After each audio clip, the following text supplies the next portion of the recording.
এই ছেলে, তুমি এখানে দাঁড়িয়ে বেয়াদবের মতো সিগারেট টানছো কেন? আসসালামু আলাইকুম আঙ্কেল। ওয়ালাইকুম আসসালাম। আঙ্কেল, আমি যদি ভুল না করি ওটা থেকে শুনেছি যে সিগারেট টেনে টেনে খাওয়ার দিন, এটা বেয়াদবের মতো করে খাওয়া যায় নাকি? এটা তো আমি জানতাম না।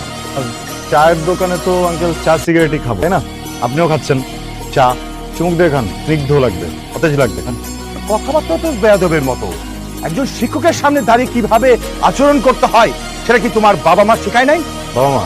আঙ্কেল, আমি জানতামই না যে আপনি শিক্ষক। আপনি কোনো একটা কাজ করেন আঙ্কেল, গলায় একটা প্ল্যাকার্ড লাগাই ঘুরবেন, আমি একজন শিক্ষক না, আমি একজন মাননীয় শিক্ষক। এখানে আছে নাকি টিচিং প্রফেশনে কারোর সামনে সিগারেট জ্বালানো যাবে না? আর যায় কি যায় না, পর যখন বাবার কাছে যাবে না টের পাবে।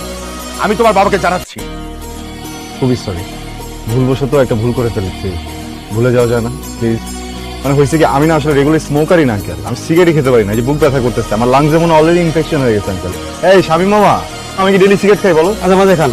মাঝে মাঝে, তাও সবসময় না, যখন স্ট্রেসে থাকি আঙ্কেল। কি আজকে একটা বেয়াদব মেয়ের সাথে দেখা হয়ে গেছিল আঙ্কেল, বাজে বাজে কথা বলছে আঙ্কেল, আমি পুরো লস্ট হয়ে গেছি, আমি ফ্রাস্ট্রেটেড হয়ে গেছি আঙ্কেল, স্ট্রেসে পরে না পেয়ে রাগে আঙ্কেল আমি সিগারেট খাচ্ছি। বিশ্বাস করেন, আমি এগুলো সিগারেট খাই না আঙ্কেল। মাথা গরম হলে সিগারেট খেতে হবে এটা তোমাকে কে বলেছে?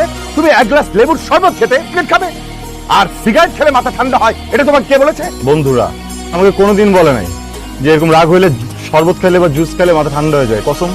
বিশ্বাস করেন, একটু মাফ করে দেবেন আঙ্কেল। তোমাকে ক্ষমা করা যাবে না, আর আমি তোমার বন্ধুদের নামেও তোমার বাবার কাছে নালিশ করবো। বলবেন অবশ্যই মাফ করা যায় না? না। ঠিক আছে।